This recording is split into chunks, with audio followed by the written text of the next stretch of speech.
Hello everyone, good morning to all of you. बच्चे आज हमारा नेक्स्ट टॉपिक रहेगा सेल साइकिल।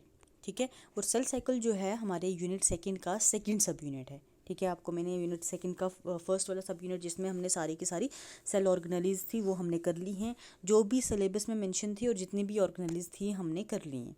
ठीक है, अब जो हमारा नेक्स्ट टॉपिक रहेगा ये है सेल साइकिल, यूनिट सेकंड का सेकंड टॉपिक। ठीक है, अब देखो सेल साइकिल क्या होता है। सेल साइकिल से पहले आपको पता है साइकिल जो है हम क्यों बोलते हैं, साइकिल इस तरह साइक्लिक वे में रन करती है। ठीक है, तो कोई भी ऐसा इवेंट जो साइक्लिक वे में रन करे, मतलब जो फेज़ अभी रन किया है वो थोड़ी देर बाद इस तरह से फिर से रन करे, तो कोई जो भी फेज़ इस तरह साइक्लिक वे में रन करे उसको हम साइकिल के तरीके से बोलते हैं, जैसे कि सेल साइकिल। अब ये इंडिकेट क्या करता है, सेल क्या होता है, जो हमारा बेसिक यूनिट ऑफ लाइफ है, मतलब डिफरेंट सेल्स मिलके हमारी बॉडी बनाई हुई है। तो सेल की बात करते हैं, एक एक सेल बिल्कुल माइक्रोस्कोपिक। ये जो सेल है इसने पूरा रिपीटेड प्रोसेस शो करना होता है। कैसे, जैसे ये नया सेल बना है। ठीक है, अब ये सेल ने क्या करना है, ग्रो करना है। ठीक है, ग्रो करने के बाद डिवाइड करना है। ये प्रोसेस रिपीटेड वे में चलता रहता है, हमेशा रिपीटेड वे में चलता रहता है। ठीक है, जो सेल बनेगा बड़ा होगा, दोबारा डिवाइड करेगा, फिर वो जो बना है नया वो बड़ा होगा। ठीक है, देन दोबारा डिवाइड करेगा। तो इस पर्टिकुलर चीज़ को, इस टाइम पीरियड को, कौन सा टाइम पीरियड, जब एक सेल बना है from the time of its formation. ठीक है, उसके बनने से लेके उसके डिवाइड करने तक, ठीक है, डिवाइड करके डॉटर सेल्स बनाने तक के टाइम पीरियड को हम क्या बोलते हैं, सेल साइकिल। ठीक है, अब जैसे मैंने ये बनाया हुआ, ये पेरेंट सेल था, पेरेंट सेल डिवाइड हुआ, डॉटर सेल बन गया। अब जो ये डॉटर सेल है ये ग्रो करके दोबारा क्या बन जाएगा, पेरेंट सेल, और दोबारा डिवाइड करेगा, बनाएगा डॉटर सेल। कोई भी जो सेल जिंदा है वो बना है, जिंदा है और उसकी फॉर्मेशन हुई है। ठीक है, उसने ग्रो करके आगे डिवाइड करना ही करना है। ठीक है, तो इस पर्टिकुलर चीज़ को हम क्या बोलते हैं, सेल साइकिल। इस इवेंट को हम क्या बोलेंगे, सेल साइकिल, जिसमें रिपीटेड वे में वही वाली फेजेस रन करें। ठीक है, उसके बाद डिस्कवरी की बात करें तो ये जो सेल साइकिल है सबसे पहले होवर्ड और प्लेक ने क्या की थी, ऑब्जर्व की थी 1953 में, होवर्ड एंड प्लेक। ठीक है, उसके बाद उनने क्या बोला कि लिविंग ऑर्गेनिजम्स जो हैं वो किसके बने हुए, सेल के। ये आप सबको पता है कि सेल्स जो, आपके मैं दोबारा से एक बार रिपीट कर देती हूँ, सेल जो है बेसिक यूनिट है, सेल्स कंबाइन होकर टिश्यू बनाते हैं।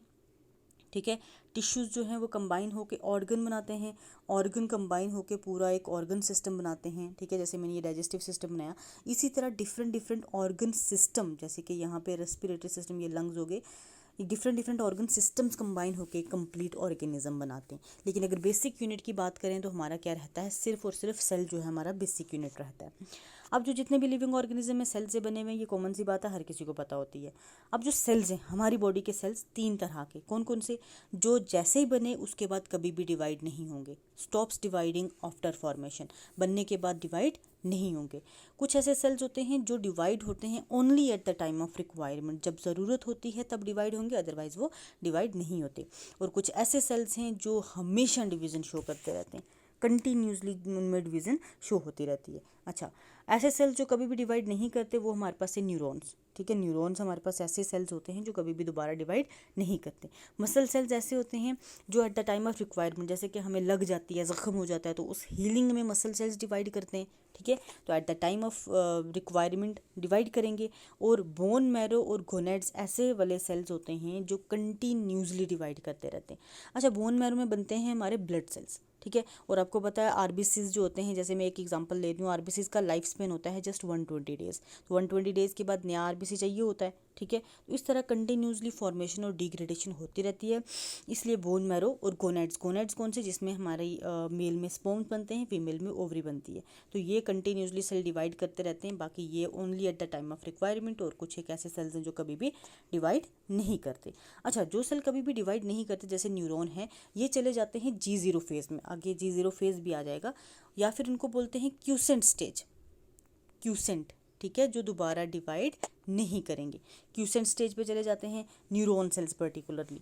ठीक है, देन उसके बाद हाँ, जो ये सेल डिवीज़न है, ये जो सेल साइकिल है, सेल डिवीज़न को तो छोड़ो, सेल साइकिल है, न्यू सेल्स बनते हैं किससे, एग्जिस्टिंग वन से, मतलब ऐसे हवा पानी से नहीं बनते, जो पहले सेल एग्जिस्ट कर रहा है उसी से नया सेल बनेगा। जैसे कि आपको पता है नए बेबी का बर्न कैसे होता है, स्पर्म आता है मेल से, ओवम आता है फीमेल से, तो ये अलग अलग सेल्स हैं, तो कंबाइन होकर नया एक इंडिविजुअल बनेगा। तो एग्जिस्टिंग सेल से ही नए सेल्स की फॉर्मेशन होती है।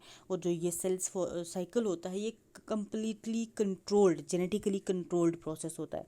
ठीक है, जेनेटिकली मतलब क्रोमोसोम्स के थ्रू पूरा कंट्रोल्ड प्रोसेस है।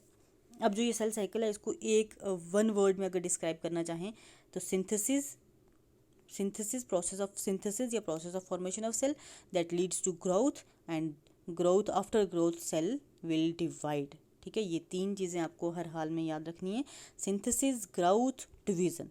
जो सेल बना है उसने ग्रो करना है, ग्रो करने के बाद उसने डिवाइड करना है। ठीक है, अब जो है हमारे पास फेजेस ऑफ सेल साइकिल की बात करें, सेल साइकिल के कितने फेजेस है, तो दो मेन फेजेस हैं, एक इंटरफेज, एक माइटोटिक फेज।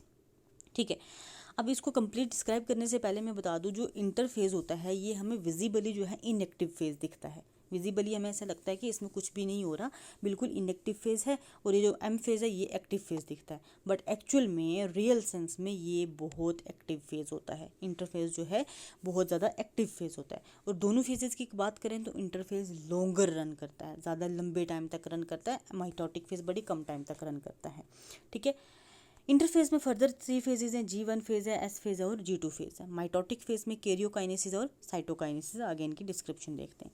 अच्छा, ये देखो सेल साइकिल का मैंने बताया भाई, G1 फेज, G1 के बाद S फेज रन करेगा, S के बाद G2 करेगा, G2 के बाद M करेगा, और M के बाद छोटा सा ये G0 लिखा हुआ है, बिल्कुल शॉर्ट सा ये होता है क्योंकि इसमें सारे सेल्स एंटर नहीं करते, कुछ एक सेल्स हैं जो G0 फेज में एंटर कर जाते हैं।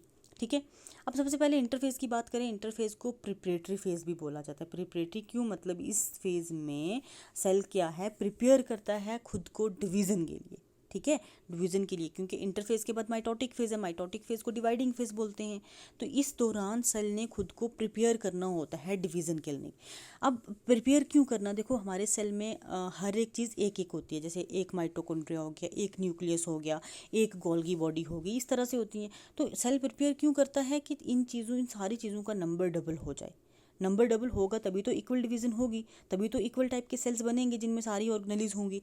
तो इसको प्रिपरेटरी फेज इसीलिए बोलते हैं क्योंकि इसमें क्या हो रही होती है, ये सारा कुछ प्रिपरेशन हो रही है, जितनी भी सेल ऑर्गेनेलीज हैं या फिर साइटोप्लाज्मिक मटेरियल है वो डबल हो रहा होता है। साइटोप्लाज्मिक मटेरियल में हमारे पास क्या क्या आता है, हमारे पास वो सारा कुछ आएगा, लाइक हमारा आरएनए आ जाएगा, प्रोटीन्स आ जाएंगी, ठीक है, या फिर विटामिन्स आ जाएंगी, सेल ऑर्गेनेलीज आ जाएंगी, ये सारी की सारी क्या हो रही हैं, डबल हो रही होती हैं। और ये हमारे पास लॉन्गर फेज होता है। और कब स्टार्ट होता है, जस्ट आफ्टर डिवीज़न, जैसे ही मतलब ये सेल डिवाइड हुआ, नया सेल बना, उसमें स्टार्ट हो जाएगा इंटरफेज। ठीक है, और बहुत एक्टिव होता है, एनर्जी फेज़ होता है, कुछ लोग इसको एनर्जी फेज़ बोलते हैं। ठीक है, उसके बाद इंटरफेज के फर्दर 3 फेजेस हैं। इंटरफेज के हमारे पास फर्दर 3 फेजेस हैं। हाँ, कौन कौन से phase, G1 phase, S phase और G2 फेज़। पहले हम बात करते हैं G1 फेज़ की। इसको गैप 1 फेज़ भी बोला जाता है। क्या बोला जाता है, गैप 1 फेज़। उसके बाद इस वाले पर्टिकुलर G1 फेज़ में क्या होता है, कौन सा मटेरियल डबल होना शुरू होता है, carbohydrate, proteins, lipids, RNA molecule, nucleotide, ये सारी चीज़ें क्या होना शुरू हो जाती हैं, डबल होना शुरू हो जाती हैं।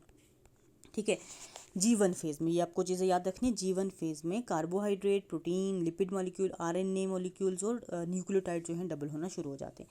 उसके अलावा और क्या होती है, क्रोमोसोम की कंडेंसेशन स्टार्ट हो जाती है। देखो इस तरह से ये डीएनए प्रेजेंट है डीकंडेंस्ड फॉर्म में, मतलब फैला हुआ है, इसमें वाटर मॉलिक्यूल सब कुछ है। इसकी आहिस्ता आहिस्ता क्या होना शुरू हो जाएगी, कंडेंसेशन। कंडेंसेशन का मतलब वाटर मॉलिक्यूल लॉस होना शुरू हो जाएगा और जुड़ना शुरू हो जाएंगे।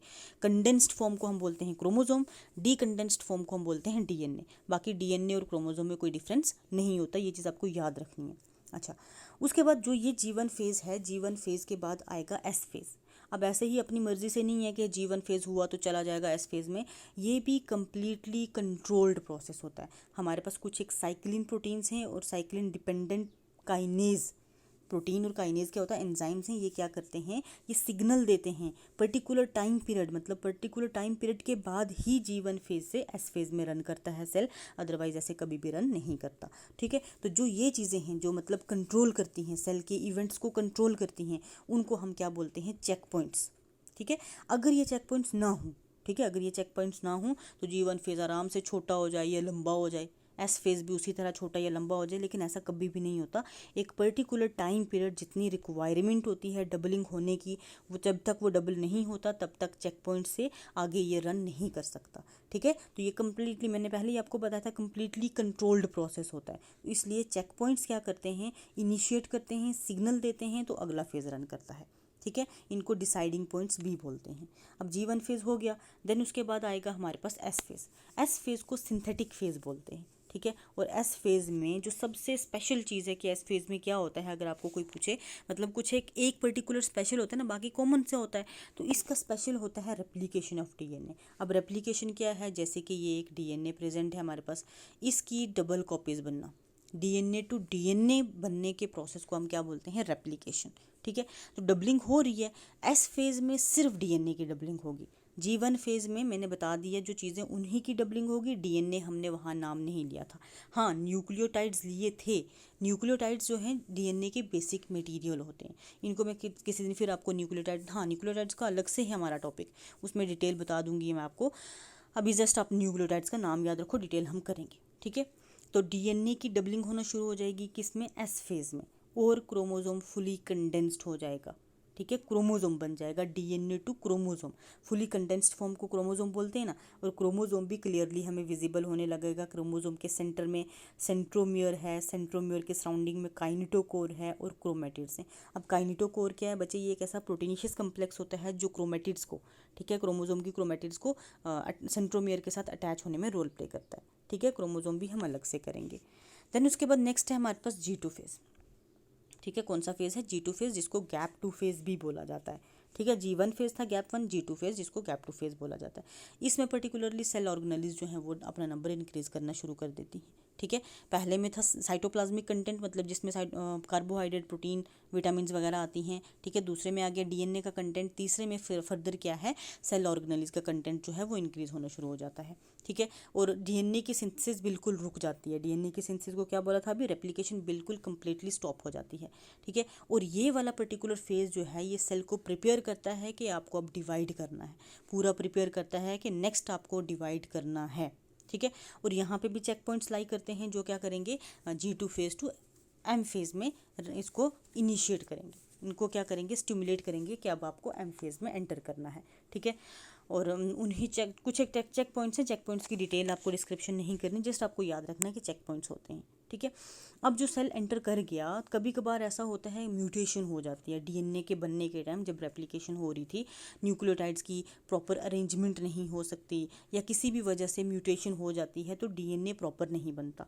तो कभी भी ऐसा नहीं होता है कि जैसे ही G2 फेज़ रन किया और डायरेक्ट M फेज़ में रन कर जाएगा, डायरेक्ट जाके डिवाइड होना शुरू हो जाएगा, नई सेल्स बनाना शुरू हो जाएगा, नहीं। उससे पहले क्या होता है, डीएनए प्रूफ रीडिंग होती है, मतलब जो डीएनए बना है ना उसकी प्रॉपर प्रूफ रीडिंग होगी। अगर कहीं पे भी कोई मिस्टेक है, कहीं पे भी कोई मिसमैच है, उसको क्या किया जाता है, उसको निकाला जाता है। ठीक है, ये इतना मतलब नेचर की वजह से ही, नेचर के थ्रू ही इतना कंसाइजली ये प्रोसेस रन करता है कि कोई भी मिस्टेक नहीं रहने देता। ठीक है, कोई भी मिस्टेक नहीं रहने देता। अगर मिस्टेक पहले तो होगी ही नहीं, अगर हो जाती है तो डीएनए प्रूफ रीडिंग होगी, उस मिस्टेक को रिमूव किया जाएगा, डीएनए रिपेयर किया जाएगा, तो ही डीएनए को अलो किया जाएगा कि तूने अब माइटोटिक फेज़ में या एम फेज़ में रन करता है। ठीक है, तो इसको हम क्या बोलेंगे, डीएनए रिपेयर। देन उसके बाद नेक्स्ट फेज़ है माइटोटिक फेज़। माइटोटिक फेज़ में कैरियोकाइनेसिस और साइटोकाइनेसिस। अब कैरियोकाइनेसिस क्या है, कैरियोकाइनेसिस होता है डिवीजन ऑफ न्यूक्लियस। ठीक है, डिवीजन ऑफ न्यूक्लियाई को हम कैरियोकाइनेसिस बोलते हैं। साइटोकाइनेसिस जिसमें डिवीजन ऑफ साइटोप्लाज्म। ठीक है, न्यूक्लियस में पर्टिकुलरली हमारे पास डीएनए कंटेंट आता है, साइटोप्लाज्म में हमारे पास साइटोप्लाज्मिक ऑर्गेनेलीज आती हैं। ठीक है, तो इस तरह से सेल जो एक था वो 2 डॉटर सेल्स में डिवाइड हो चुका है। ठीक है, सेल हमेशा 1 से 2 डॉटर सेल्स में डिवाइड होगा, वो 2 डॉटर सेल्स जिस तरह फर्दर डिवाइड होती रहती हैं तो नंबर इंक्रीज होता रहता है। ठीक है, इस तरह नंबर इंक्रीज इनका कंटिन्यूसली होता रहता है। ठीक है, तो अब आपको याद रखना है 3 टाइप के सेल्स हैं, कुछ ऐसे सेल्स जो कभी भी डिवाइड नहीं करते, कुछ ऐसे सेल्स जो at the time of requirement divide करते हैं, और कुछ ऐसे सेल्स जो हमेशा डिवाइड करते रहते हैं। ठीक है, तो आज हम यहीं तक रखते हैं, ये जस्ट एक ओवरव्यू है, इसकी फर्दर जो है इसकी टाइप्स जो है वो हम अलग अलग से डिटेल कर लेंगे।